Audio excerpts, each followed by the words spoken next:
Welcome to The Storied Life. I'm your host and co-founder, Lana Jackson. I'm joined by my sister and co-founder, Jilene. Hey, everyone. Today, we are interviewing Amber Tolliver, a former model turned fashion designer and founder of Liberté, a size-inclusive lingerie brand that strives to inspire confidence by elevating everyday essentials to provide comfort and support. Liberté offers sizes 32C to 38H and is designed in New York from the finest Italian fabrics and produced by international artisans. Amber's work has been featured in Glamour Magazine and Refinery29. Welcome to The Storied Life, Amber. It's a pleasure to have you. Thank you so much. It's a pleasure to be here.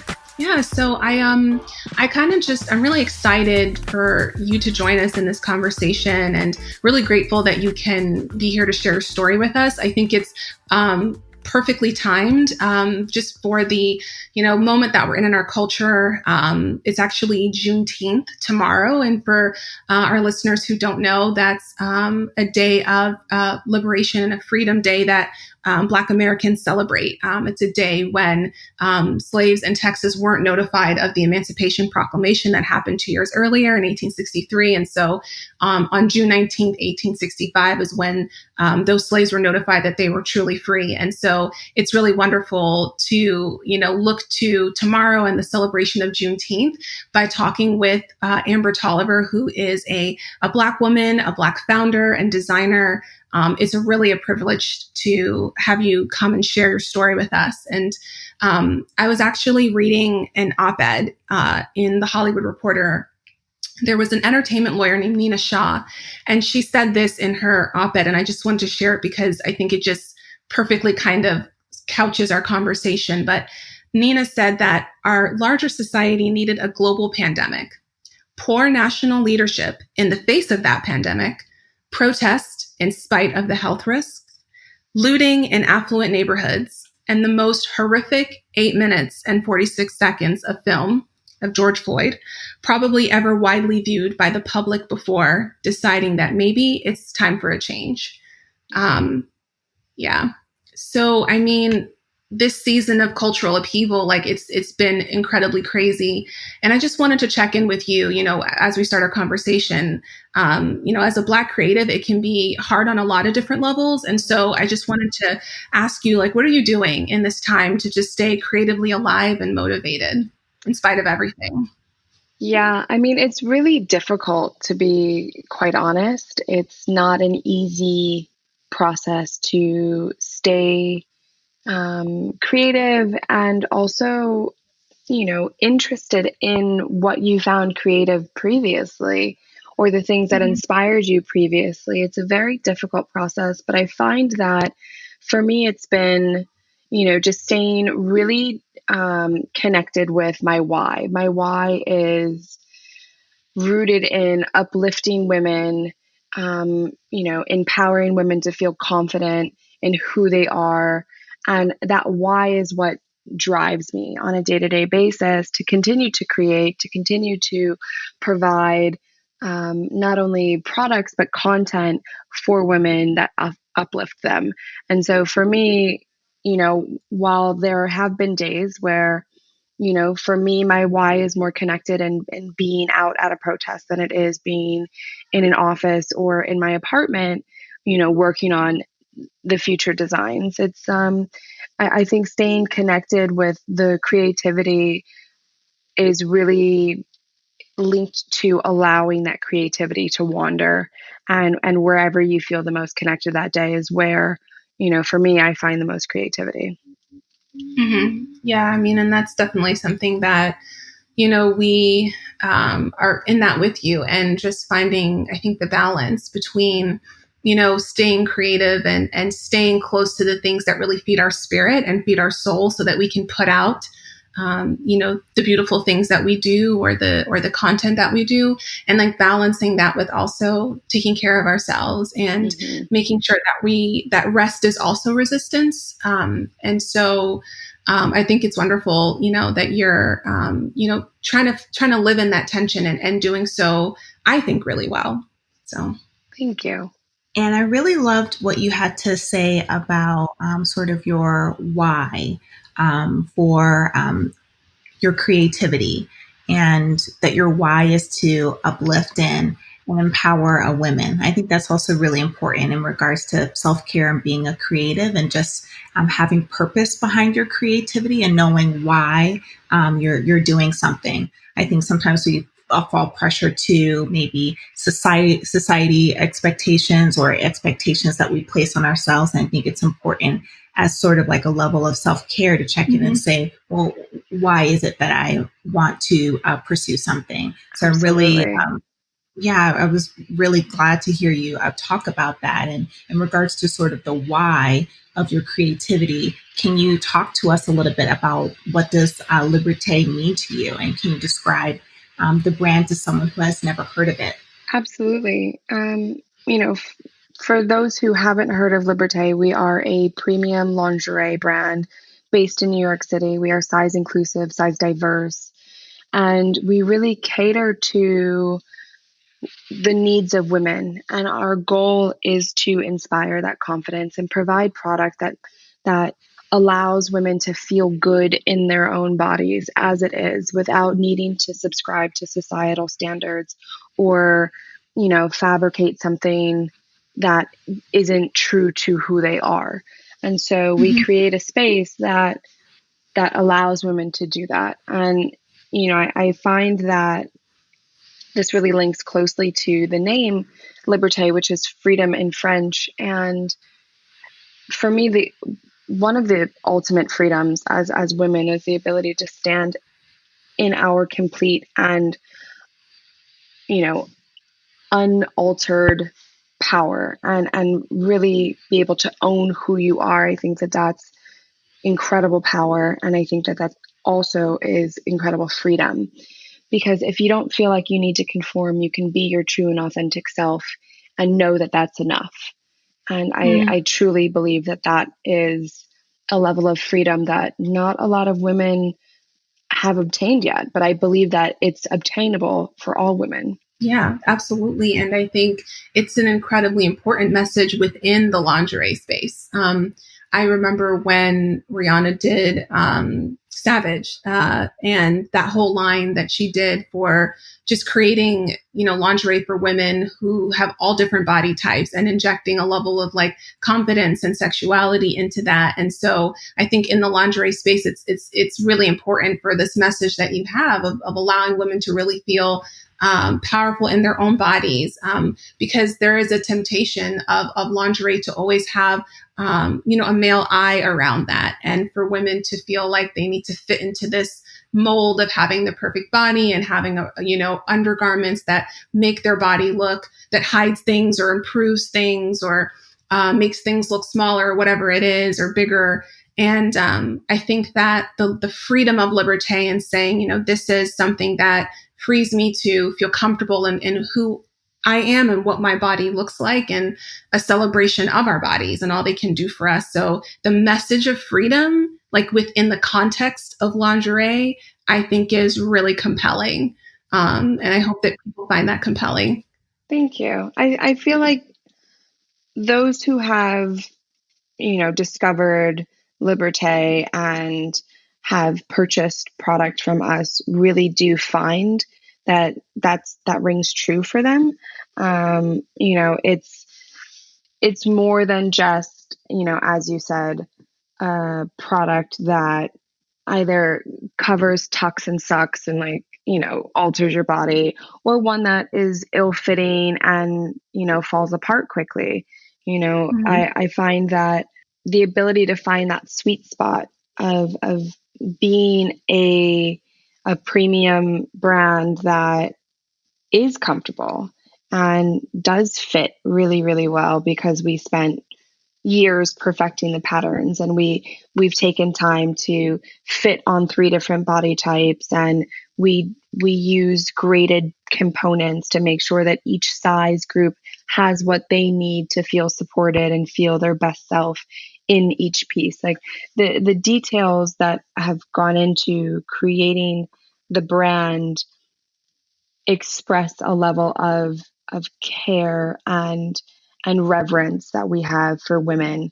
And when they experience that, it does it does translate that. And I find that that's one of the most gratifying and wonderful things about Liberté is that, it really resonates with women. Mm-hmm. Yeah, definitely. And I mean, that is, such a wonderful feat. And even though you're, still in progress and you're still building your company and executing on that, when people come to the website or go to your Instagram or social medias and they kind of see this end result that this end product that you've created, and it's really incredible. But I would really love to kind of give people some insight into the backstory. And, the Storied life, that's what we're all about, is the story behind brands. And I would love to kind of like hear from you, like how you arrived here and what your story is in becoming a lingerie designer. Was there an aha moment that kind of led you to say, like, this is something I need to do? Was there a conviction from your life before you started the brand that was the impetus for it? Yeah, I mean, so I grew up sewing. I started sewing as a young girl because nothing ever fit me right. My dad used to say that I was 4 feet of legs, which meant that any pair of pants I purchased were floods. And it was so embarrassing to me and so frustrating. So I ended up starting to sew. So I would sew, my track gear because, I didn't want to have workout outfits that made me look insane. Mm-hmm. And then I started doing like Halloween costumes and ultimately made my high school prom dress and was just Wow. really interested in sewing. And I really enjoyed it. And I enjoyed creating things that were made for me because I Mm-hmm. felt like so much of what was available was not made for me, was not made for my body type, was not made with any concern for, a different body in mind. Like, there was no concern for anything other than the standard. And Mm-hmm. I just got really frustrated. And so I started Mm-hmm. sewing, and that led me into, my studies in fashion design and marketing, which, continued on. I actually started my college courses while I was still in high school at Columbia College Chicago, and Mm-hmm. was fascinated by fashion design and the idea of becoming a designer. And I remember as a young girl, I used to tell my mom that I was gonna have a label that made clothes that actually fit. Because no matter who I spoke to, every woman I spoke to had some complaint about how clothes never fit them right. And I'm like, this can't be that hard. Yeah. Especially Like, this bra really as can't well. be that hard. Like, what are they doing wrong? And, granted, it is very hard. Mm-hmm. But again, your why is very much connected to the amount of time and effort you're willing to put in something. Mm-hmm. If your, why is because you want to make a lot of money, your why is not going to be connected to making a superior product that caters to the needs of women. It's going to be, to mass produce as much as you can and sell it, as much as you can and just run to the bank with it. Mm-hmm. So for me, that wasn't the case. And so, I then found myself, smack dab in the middle of my modeling career, which I started at 15, and still had an issue. It didn't matter whether I was, in a store shopping for myself or on set being given clothes. I just never felt like I fit. Mm-hmm. And for a long time, that was my way of thinking. I felt that I didn't fit. I thought that there was something wrong with me, as opposed to, wait a minute, this wasn't made for me, so of course it's not going to fit. Right. And my aha moment, or what I like to say is enough is enough moment. I had transitioned to the curved board, and I remember that I was on a lingerie shoot and there was a rack of beautiful, colorful, feminine lingerie. And for a split second, I got excited because I thought it was my rack. And then I quickly realized that it was definitely not my rack because none of them were in my size. And I looked Mm-hmm. over at what was on my rack of clothing, And I remember putting on my first outfit, which was like, this heinous mauve color bra that was, for whatever reason, iridescent. It was just awful, like 2-inch thick straps, and Oh. then these floral granny panties. And I was like, Ooh. this is not real life. This is not real life. And I remember looking in the mirror and being like, no, just no. And I took a photo of myself in the mirror to just kind of document that moment of like, never again. Like, this cannot be what is available for women in America. The American lingerie market is atrocious. Yes. And, I was like, how do you manage to make something look like it's made for a 70-year-old and a 12-year-old at the same time? Like, I don't want the circa, 1942 bra, and I don't want the same pattern on my underwear that my mom used to buy for me when I was a child. Like, I'm grown. I want to feel like I'm grown and sexy, and I want things that fit my personal aesthetic and my style. None of this is it. And so, I just decided that I was going to do something about it instead of complaining. Definitely. I mean, it's lingerie is an industry that's just like ripe for disruption. And Yeah.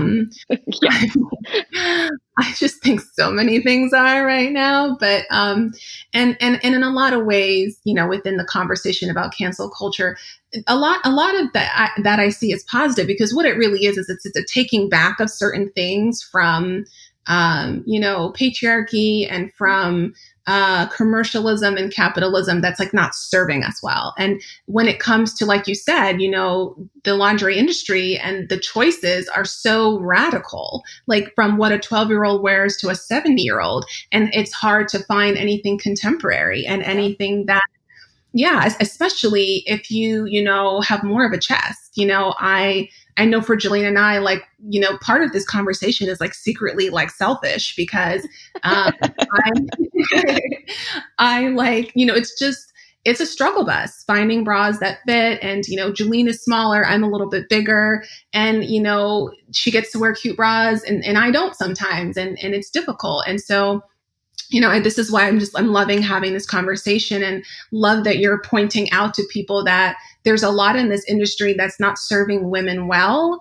And oftentimes I feel like that's because there are men, that are in control of some of these companies and corporations that are producing. Absolutely. And it's not just some, it's the majority. The majority of large lingerie brands are run by men. And it's like, hold the phone. How are you, as a man, going to operate in a vacuum of the male mindset and try and be an authority on what women need for themselves? Like, it just, I'm very much a believer that you need to have both masculine and feminine energies in a, like, for me, it's like masculine and feminine energy is a balance, right? Like, you have to have both to have balance and to see things from a 360-degree angle. And I think that it's impossible to run a business without that balance, but you can't have something that's made specifically for women without the input of women. Like, it baffles me. Yeah, it's confusing to me as well. And just thank you for your candor and just talking about the audaciousness of, men in this industry sort of having an opinion in an area of ignorance that they have. You don't have a woman's body or understand the anatomy of it. How can you make decisions or run a company that is to serve women? And I really loved what you said a little bit earlier back in your origin story about kind of how you became a designer, and just talking about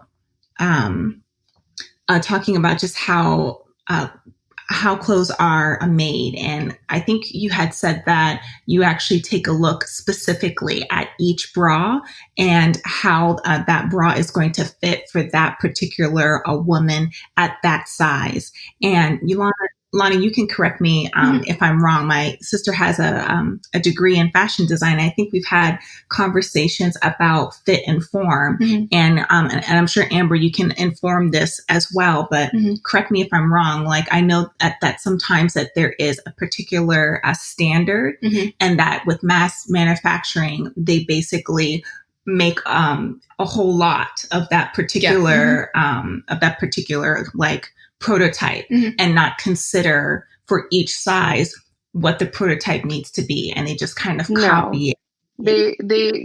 What you're speaking of is called grading, and you're absolutely correct. They take the standard, they take their sample size, whether they're fitting on a mannequin or on a real person, they're going to take that sample size and grade all the way up to their largest size and down to their smallest. Generally, they'll start close to the smallest size, but not, they don't fit like on a 00, but they do grade, but they don't take into consideration the fact that different women have different body types. Like the type of body that a 38H woman has is not the same body type that a 32C body type has. And you cannot treat them the same. That's like, having somebody who's starving, who hasn't had a meal in 7 days, they're starving, and they're like, here's more water. You're like, right. I don't need water. I've had plenty. That's not what I need. I need food. And they just keep offering water. It's like, that's not what they need. And to continue to offer them something that they don't need and then be confused as to why there's a complaint about it, like you're missing the point of importance. Yeah. And I mean, because even what you're saying, it's like with mass sizing, it's not accounting for the little deviations of like people's bodies, because like just because you have like a small chest, like, your band size might be like 32 or something, but you would assume that because maybe that person has, smaller breasts. But it's like, what if they're also just like pear-shaped and really heavy on the bottom? Maybe they're, or maybe they have a reverse triangle shape and their back is a little bit larger, but their waist is super small, like it's just, there are deviations that exist in, sizing, and that mass sizing doesn't always account for. And I think that's why brands like Liberté that are really consumer driven and really consumer focused and have, a woman at the helm are so important, because it's offering women what they really need. It's not more water. It's like, I know your body because I understand women's bodies, and I'm taking into account, even though I know that this mass produced brand that's at the department store isn't, like I'm taking it into account. Yeah. And the more that brands like you become more ubiquitous, I think that parallels with how women will then become even more comfortable and empowered, because they're going to start to feel like there's nothing wrong with me. There's nothing wrong with my body. Exactly. I just don't have what I need. But guess what? The beauty is we're in a time where we can find what we need.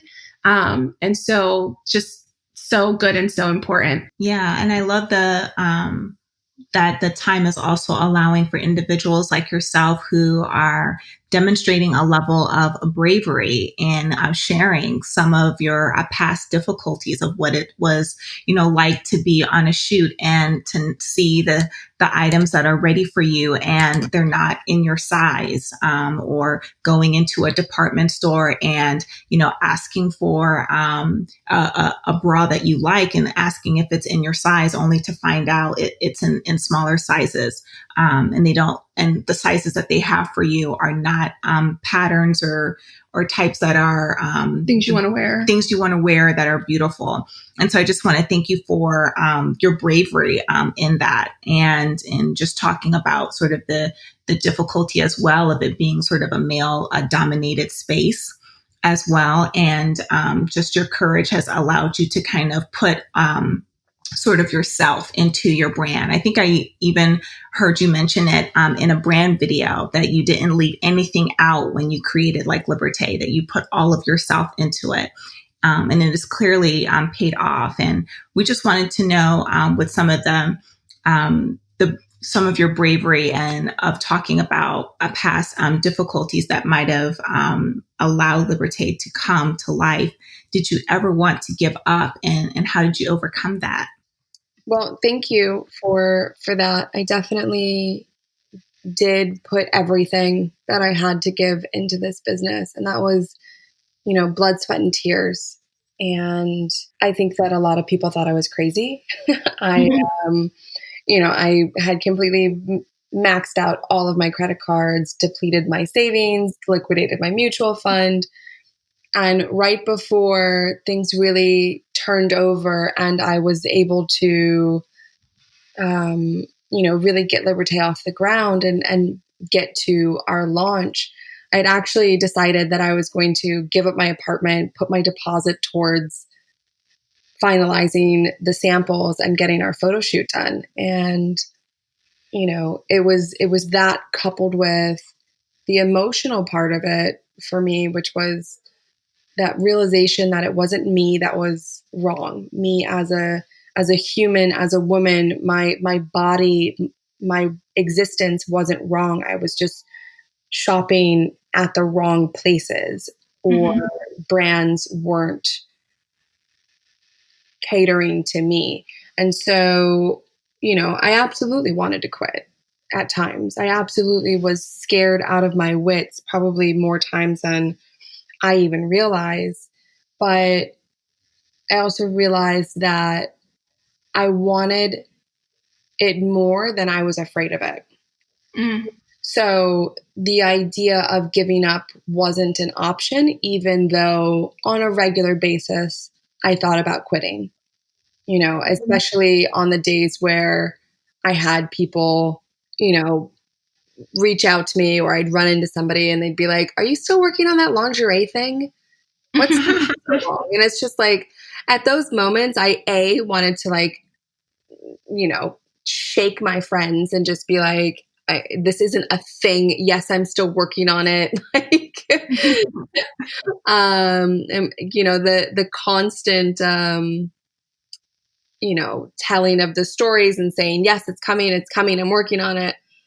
And then there were days where I was, very much defeated. There were some days where I needed to do yet another round of samples to make sure that my vision was perfect. And, maybe at that moment in time, I couldn't necessarily siphon enough money away from my living expenses to accomplish that. So I definitely at times wanted to quit, but I was never willing to actually do that.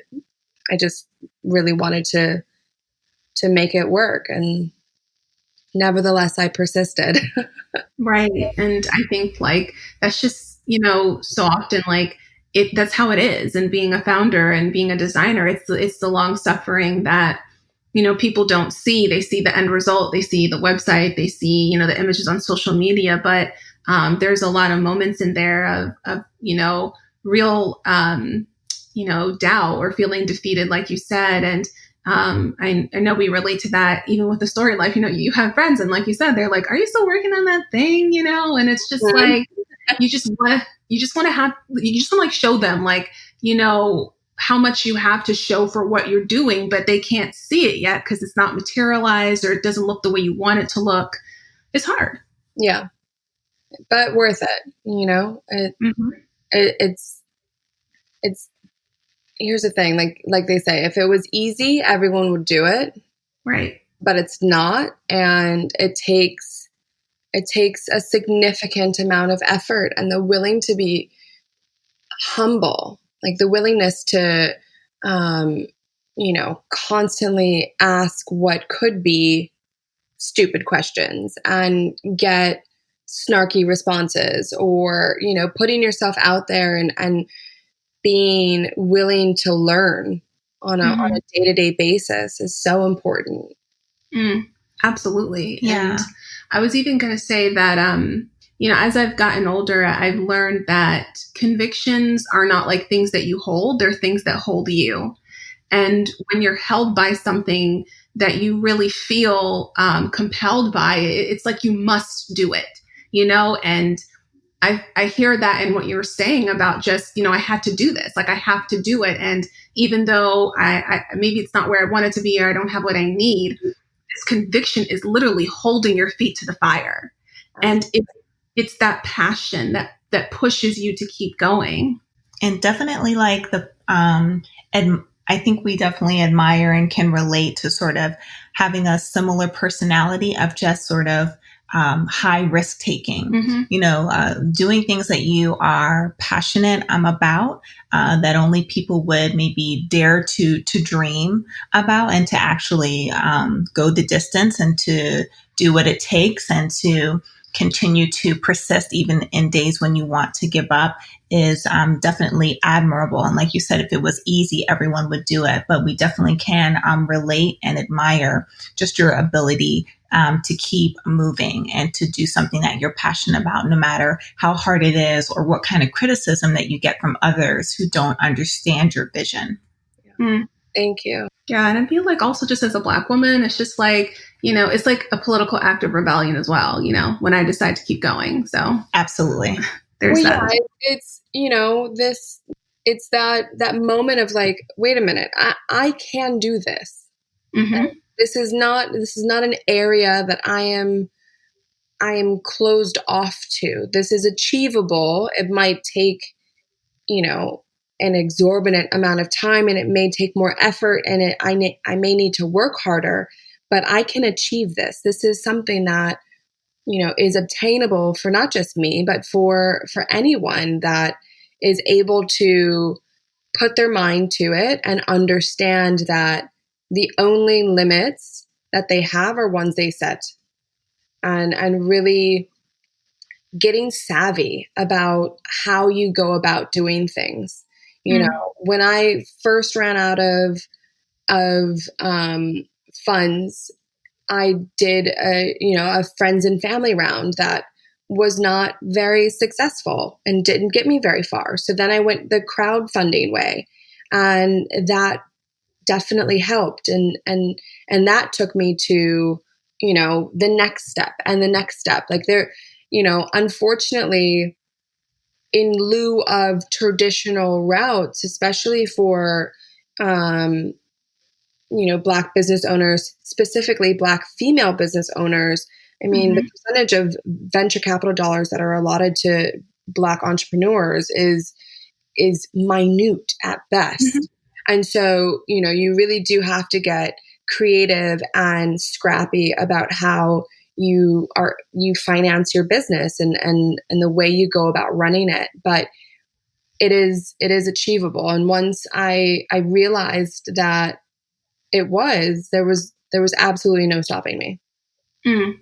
Definitely. And you're right about that. When it comes to VC money and Black women, I think it's something like less than 0.2%, or less than 0.2% or something like that we get in terms of, capital to start our businesses. So you're right about just having to be scrappy. And certainly we're not advocating for like that it should be that way. It shouldn't. Absolutely. Yeah. It should not be that way at all. But unfortunately, especially when I was looking for venture capital money and it was not readily available, without, how do I put this? Without, unacceptable terms. Sure. I was like, I'm good. I don't need this, that. I can go a route that I define. I can go a route that is mine. But I think now in the current, climate of where we are, and things are shifting, hopefully, significantly, I do think that businesses and hedge funds and banks are all being made aware, whether they wanted to be made aware or not. They are being made aware of the disparity and being challenged to do better, because it's high time that the playing field is leveled. We cannot continue to prevent Black business owners from taking a traditional route to building their business. And that means bank loans, that means venture capital dollars, that means, all of it. It all needs to be made available to Black business owners. Yeah, and along with that, just equitable, I think, practices in terms of like the path to getting money and to getting access to funding. I remember when we met, we know a woman mutually named BIPOC, and she has an organization called WIE. And it basically, we were at like I think a focus group for female founders, and you had shared a story about how you found like your first investor or something. But before that, you would meet with people and, they see that you're, a good looking woman and you have this lingerie brand, and they want to be, really unfair in how they treat you or ask you out or try to hit on you. It's the lack of professionalism was appalling. Yeah. And here's the thing, like, I get it.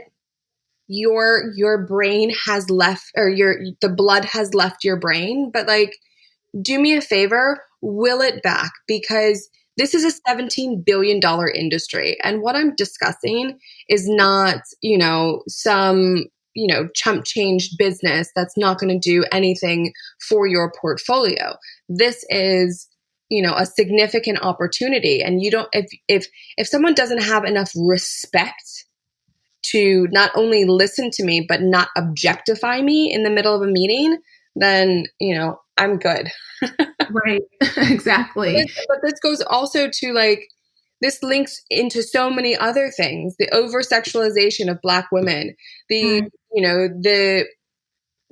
lack of respect and credit for the business, like the business acumen that women have. Like it's so much more than just the ability to raise funds through traditional routes. It also needs to come with a level of respect and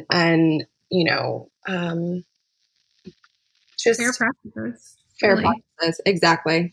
Yeah, and you're absolutely right, and that's why I said that, because it's not just about the access to money. It's the pathway to it, and all the conversations around that, and the behaviors and actions around that also need to be regulated and reined in, so that women and women of color can get what they need and do what they need to do.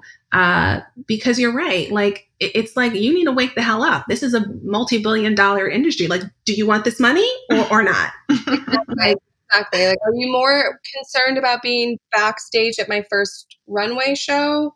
Or are you more concerned with the, market share that we could obtain and the business that we could actually build? Like, and don't worry, I won't wait for you to figure out how to get blood supply back into your head. I will move on, and you will be left thinking like, oh, damn, I should have taken her seriously. Right. Exactly. So love that. And I mean, like, on that topic too, of just, it's funny, we're in a time that it's just, the 21st century has definitely proven to be an era of just constant cultural upheaval, especially where it comes to women, when it comes to people of color and marginalized people. It's brought a lot of rapid change in our culture that's had positive and negative consequences. Even just speaking on the heels of the Black liberation, I hate to call it a movement, but, the Black liberation movement that's erupting right now during COVID. There are a lot of good and bad things that come out of these moments in our culture. And I really want to zone in on retail, because retail has been having a moment, and it's not been a good one. There's just yeah.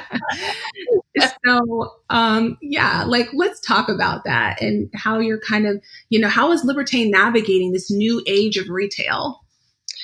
Well, we're not planting our feet. I'll say that much. I think that in order to navigate the current times, you have to remain agile and willing to pivot. Like I always say, you have to master the pivot because you have no idea what's coming. We have no idea what the retail landscape is going to look like. We have no idea how consumers are going to react to the things that are coming down the line later this year. And so we have to remain agile and not overextend ourselves and be smart about how we're operating. But I also believe that this is when our community and our active participation in building community is a benefit for us. You know, we're not a big conglomerate that doesn't care about its community or the people that it serves. We are a small brand based in New York, and community is everything for us. And that means community with our consumers and community with retailers who carry our product. This is going to take a lot to get through, and this is just the beginning. And I really believe that it's important to understand that we can do more and achieve more together than we can apart. And so right now, our focus is not rooted in selling to our consumer on a constant basis. We're also making sure to speak with small business owners, women who own boutiques in small towns across the country, and trying to figure out how we can support them as well. Whether it's a drop ship program that we're able to facilitate because we happen to own our own warehouse, which means that they don't have to come out of pocket for upfront inventory, but they can still provide their customers with new product and get people in the door for that newness, that's something different. And I think that's a really beautiful thing. And obviously it's mutually beneficial because we get to continue to expand our footprint across the states and internationally. And we also get to support other female founders, which is beautiful. It's a win-win situation. And I find that the more we focus into community and the more we focus into uplifting one another as a community, the further we can get. Absolutely. And I mean, I think that just speaks to what the future of retail has to become to survive is it needs to become more community driven and definitely more, conversational. And I think conversational commerce is, where we are right now in the culture. It started with blogs, but it's growing, and it people want to be able to feel a part of a brand and see themselves reflected in a brand. And also for small business owners and other people who carry certain products and brands to feel like, they are a part of a community as well. And I think that the more that we're striving for that and striving to make, to recover, I think, some humanity in retail by the way we approach it, the more it's going to survive and evolve in the way that it needs to, whether, like you said, it's something as, as big as like a dropship program that just makes it easier for small business owners who need support. Like they need products, they need access to things to bring people into their stores. God knows foot traffic is down because of, I don't even want to say e-commerce because it's really like social media commerce now, and people buy things they see on social media. So, those small business owners, those brick and mortar boutiques, they need support as well to get people into their stores. And so, whether it's something like that, or even something as small as, you as a founder putting out, content on your website that brings people into your story and into your journey. All of that, I believe, is a part of the new age of retail. And I feel like is the only way it will survive. Yeah, absolutely. I mean, there has to be a connection to the brand. There has to be a connection to the product. There has to be a reason why, people are inspired to purchase. And it can't just be because you've seen 1,500 ads and top influencers have been paid to promote it. Like I think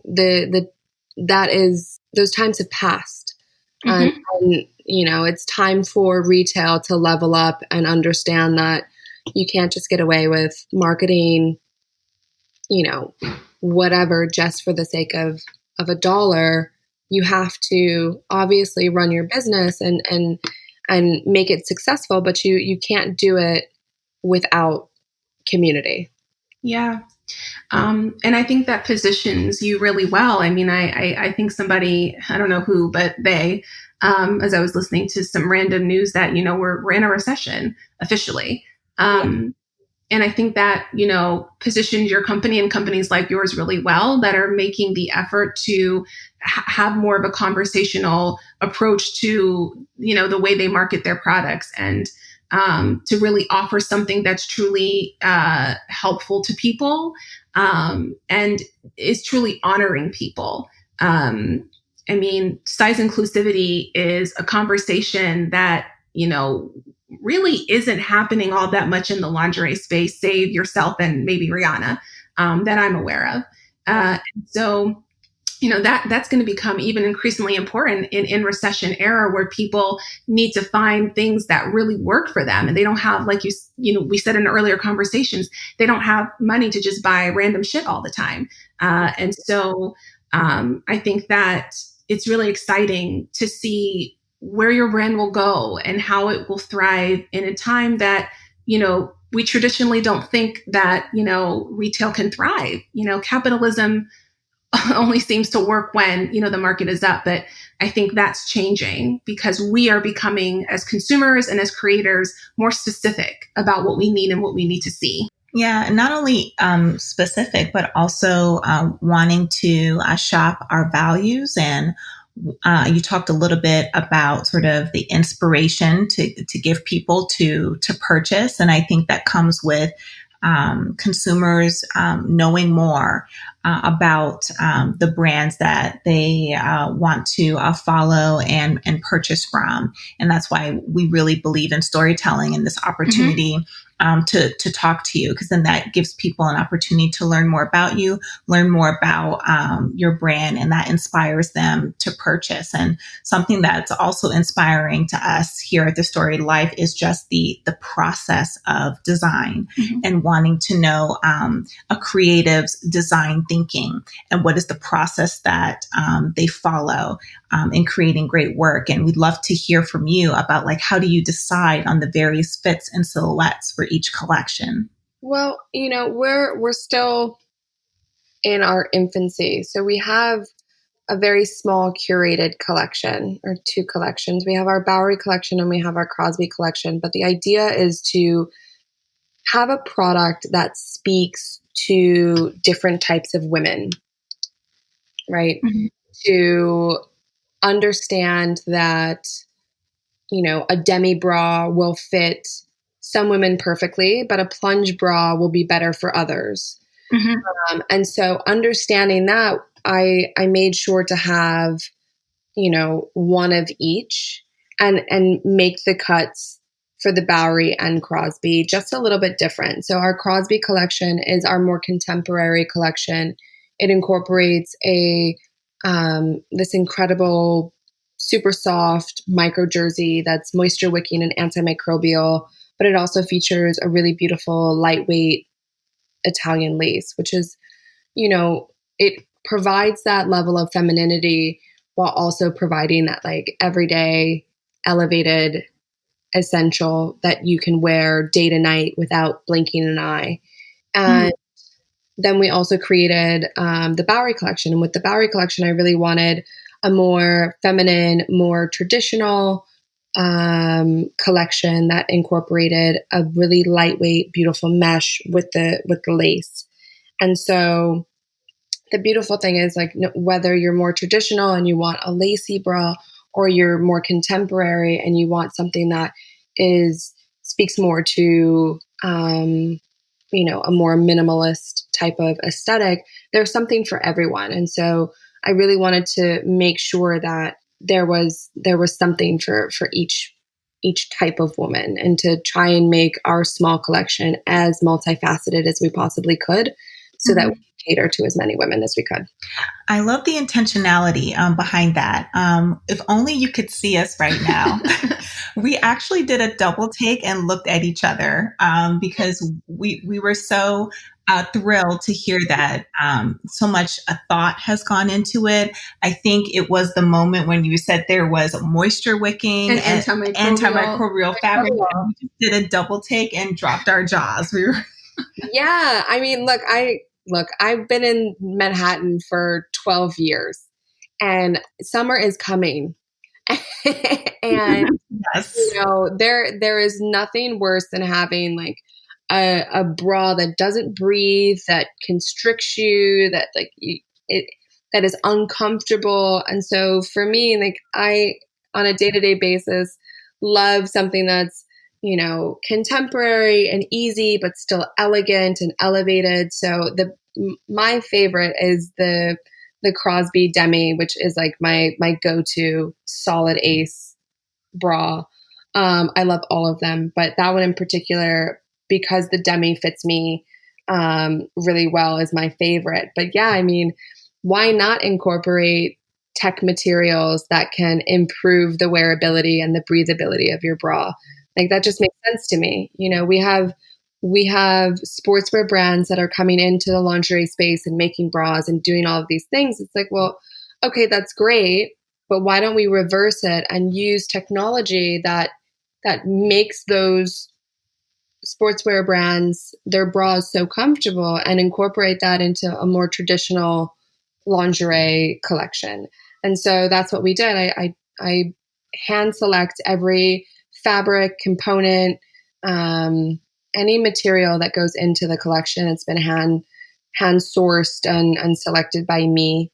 And that was one of the biggest things. It's like, absolutely, I want to feel comfortable. I want to feel good. And moisture wicking and antimicrobial fabrics are a staple in athleisure. And so I wanted to make sure to incorporate that into one of our collections so that women could benefit from that. Like, just makes sense to me. It's a no-brainer, and I don't know why no one's done it before. So really love the innovation here. Yeah, and so which collection is that in? Is that in both or just in one? That's in the Crosby collection. So the Crosby collection has the solid fabric, that's the micro jersey, and the Bowery, it's so light and airy that it's like nothing's being absorbed by fabric anyway, because it's all mesh and all lace. And so air is constantly in contact with the skin. And so it's less of a concern for the Bowery collection. But one thing that I really wanted to make sure to do is to continue our celebration of the female figure and women through our choices of construction. So going back to, intentions and the thoughts behind the way that we designed, I've never enjoyed wearing padded bras. I'm not for it. I don't like it. I don't need any help. I don't need any extra. Like, I just want me in my best self, like just as I am. And so what we did with each of the bras is we perfected a cut and sew technique and perfected our patterns so that there is no padding incorporated. We are able to achieve a superior shape and lift through just our cut and sew techniques, as opposed to, just having yet another molded bra that doesn't conform to your body. I don't know if you guys, have ever experienced this, but like with the t-shirt bras with the molded cups, it doesn't move with you, right? It's like two, vessels connected to your body that hold you, but like, God forbid you lay on your side and it's like the cup stay in one place and your boobs go another, and you're like, well, wait a minute, this is supposed to or they're lumpy, or they get distorted in the wash. Yep, exactly. They get lumpy, but that is actually something that a lot of people don't know about. So when molded cups start getting lumpy, that means that the material inside that the padding is made from, which is a foam, is starting to break down. And so with that breaking down, it leaches depending on the bra, hopefully, there are less bras like this out there now, but the foam starts to leach chemicals and actually can be carcinogenic and cause all types of problems, which is why I don't wear anything with foam in it. Mm-hmm. Nor do I have anything with foam in our collections. Now we are working on like a spacer type cup, Mm-hmm. which doesn't have foam, but it actually incorporates this really amazing technology where it's a 3D knit. So it gives you that padding without actual foam, which is really amazing. But yeah, foam in many cases can be toxic and therefore not something that we incorporate in our brand at all. Wow, and I didn't know that. So thank you for sharing that. Because I'm a little bit bigger, like you, I don't need help, so I don't tend to go for the bras that are more padded. But I know that definitely resonates with you, Jilene, because you've definitely had that happen to your bras in the wash cycle or whatever. And also just from a health perspective Mm-hmm. of just, women who have a history of breast cancer and just understanding that the things that we put on our body can also have an adverse effect to our health. So glad to hear that you're not using a material that would cause health issues down the line. And I'm not sure that women are aware of that. I just learned something just now. I thought that was great.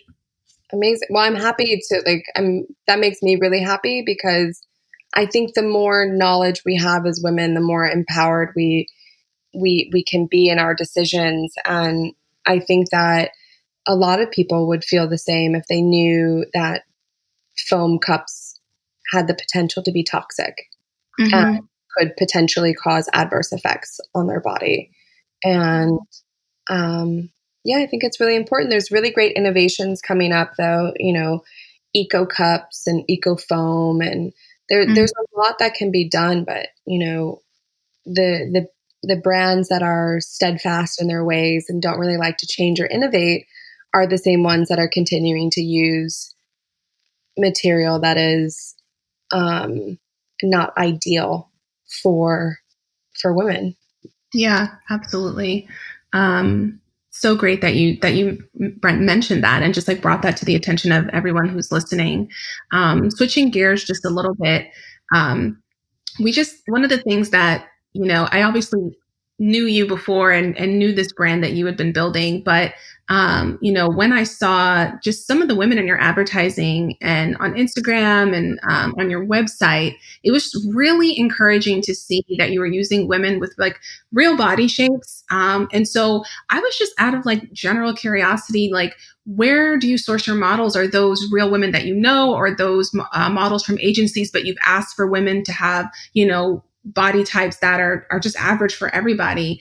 So I would love to just kind of hear, how you went about finding the right women, with the body types that you want people to see for your brand.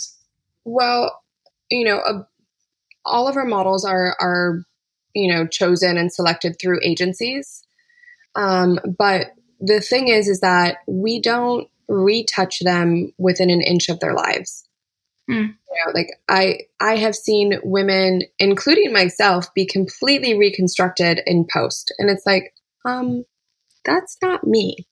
And so we also don't do that to our models. We make sure that what makes them who they are is not taken away. And while we do use minor retouching, bruises, cut, stuff, it's normal stuff. Like we don't restructure bodies, and we really strive to allow the natural essence of our models to come through. And that's what we strive for. That's what we want to articulate to our consumer, because that's what allows women to recognize themselves in who we're selecting for our advertising. The idea of glossing over, smoothing over everything, retouching out every, minor itty bitty thing. Like, that just doesn't make sense, because it removes the level of authenticity that I think is important to maintain in our brand. Absolutely. And I know that, I think that brands have realized, that there's buying power in that, and people aren't interested in buying into an ideal anymore. They're interested in buying where they see themselves and seeing themselves reflected, and that there is enormous buying power in that. And so I love that you guys are doing that. And I love that, it's allowing women to see that, like, there was one model on your website, and she definitely had more of a pear shape, but she was fuller on the top. She had small shoulders and wider hips. And I just remember thinking, just working in and around fashion, and remember going to school and measuring women and stuff. It's like that shape is so normal, but you don't often see that in marketing, because it doesn't appear proportionate, because her shoulders are smaller than her hips. But I was so grateful to see it, because I know so many women like that who are like, I cannot find a bra for me, because they assume that because, my basically my back is smaller because I'm pear shaped, I'm smaller on the top, that I will be smaller chested. And so I can't get the right fit, or whatever. So what's it like for you, though, to see, these different types of women? I mean, not just sizes, but also races modeling your clothing. It's immensely gratifying, because that was the point, right? Like, we don't have to only select one type of woman, because we made this brand for all types of women. So knowing that the product fits every single model that we've had on set and will work with is so gratifying, and is so reassuring that I made the right decision. In the moment, I was very much steadfast, and this is the right thing to do. Like, my gut says that this is how, we have to do it, and we have to make sure to cater to as many women as we possibly can. And then, time goes on, and it takes a little while to gain traction, and you're hoping for the best. But, there are moments of self-doubt always. And there were moments where I thought, well, should I have taken that route? Should I have launched with 24 bra sizes? Were others right in calling it completely crazy? And in the moments where I look and I can see that every single woman on our site, every single woman that we have used fits. And it's just like, any doubt goes out the window. And I'm reassured that it was the right decision, and a smart decision, because we have everyone from, curve models to super petite, and ranging from,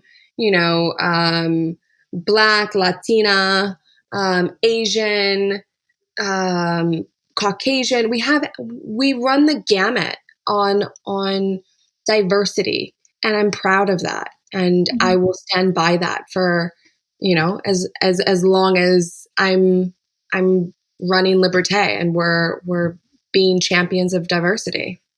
Yeah.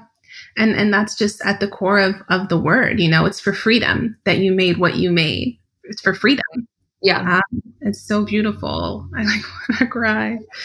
It's for freedom, and I just love that, and freedom and liberation in all regards, whether it's sizes or races. It's just a really, I don't know, it just means a lot to a lot of people. So yeah.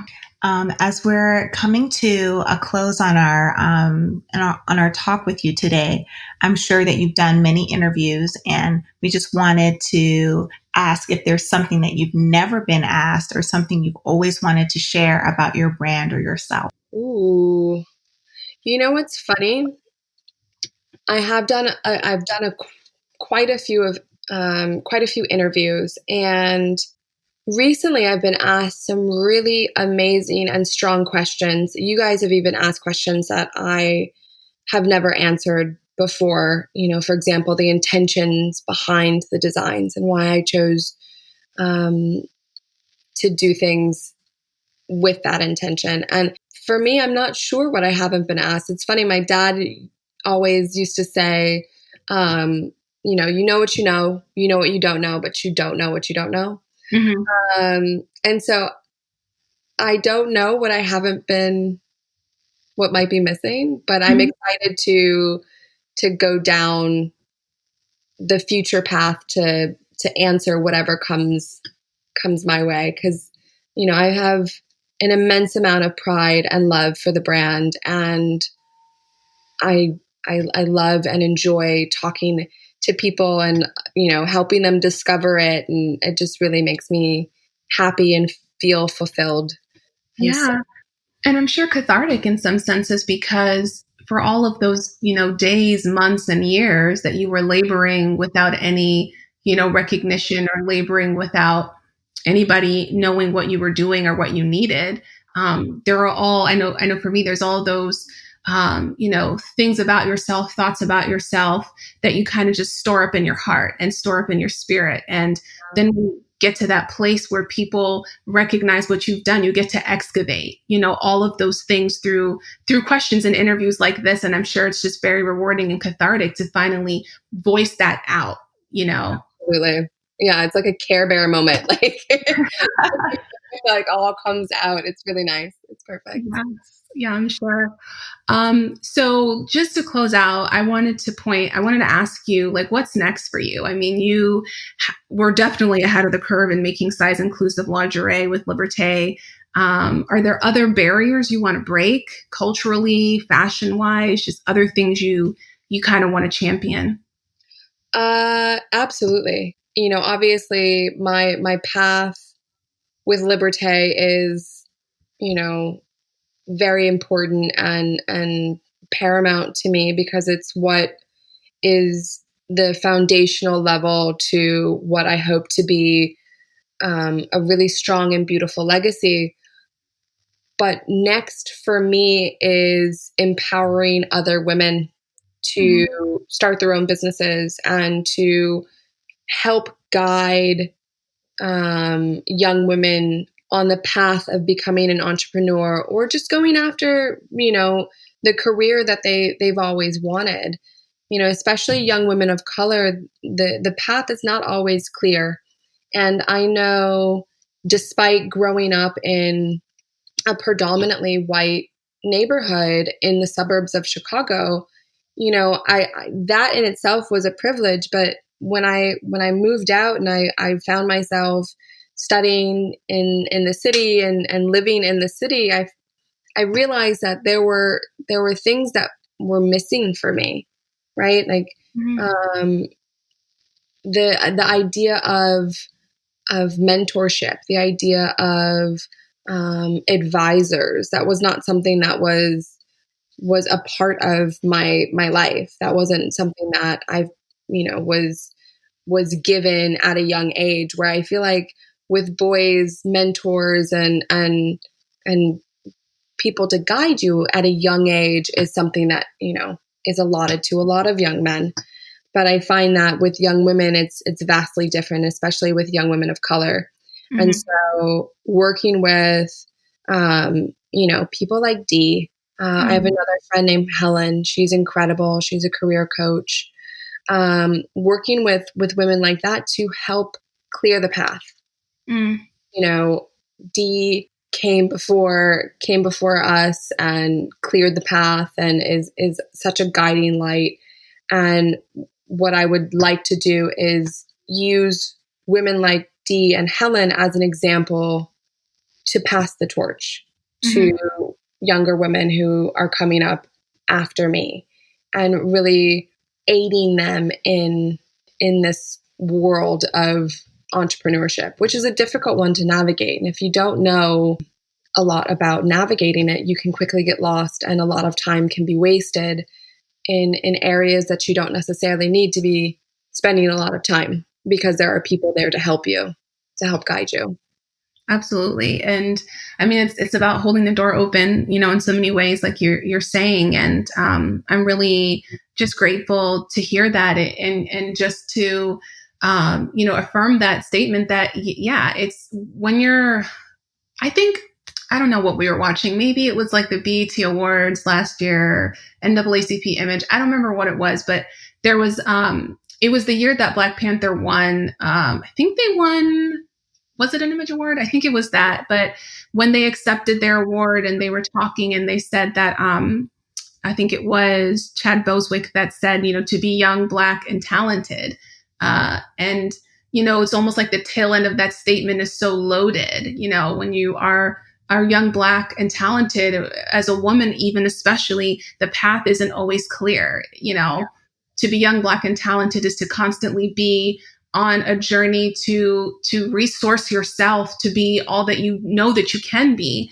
And it can be, I know for myself, it can be like incredibly painful sometimes to, have a dream and have a vision for something and to feel like you can run forward towards that. And so, it's a zigzag and it's very hard for us, but, as Black people, every time we do something, it's pretty dope. So we figure it out and we make it work.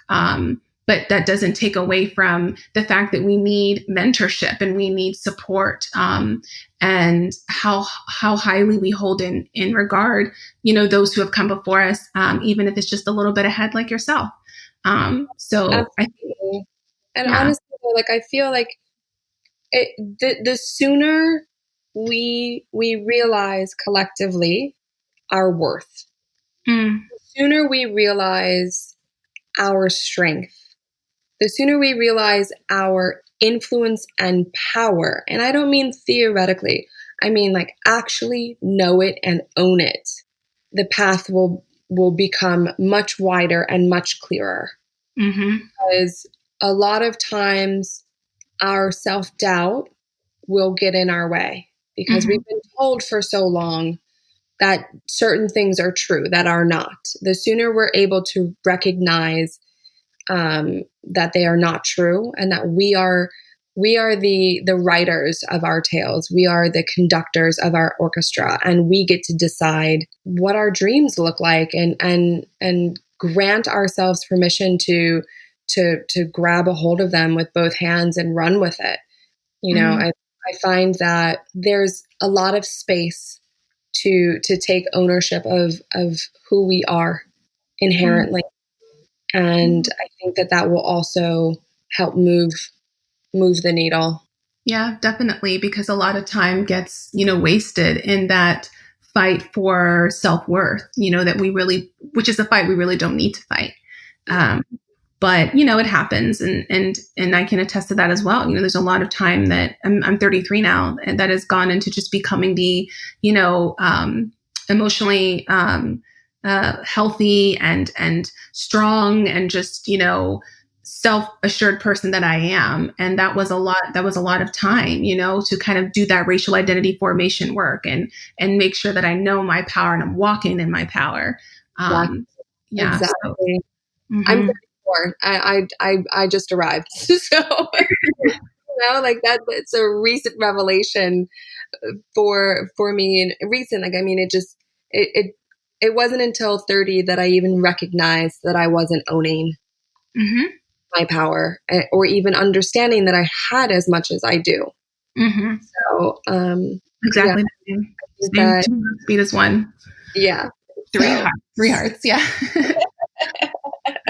Yeah. So Amber, it was amazing just talking to you and allowing others to just hear your story. And I want to make sure our readers and our listeners know where we can find you and where we can find Liberté.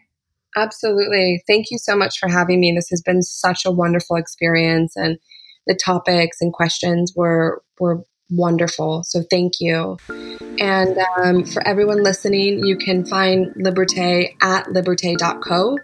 That's www.liberté.co. And then on Instagram, we're at Liberté, which is LIBERTE. And I'm just at Amber Tolliver. Excellent. Wonderful. And we'll also, for our listeners and our readers, we'll be providing links to Amber's lingerie, as well as a discount code for you all to be able to shop the products. Amber, thank you again for your time. It was an absolute privilege for you to share your journey and the story behind Liberté. Thank you so much. We wish you all the success in the world. You guys are so sweet. Thank you so much. Likewise. And this is beautiful work. Continue it. Thank you. Thank you. You too.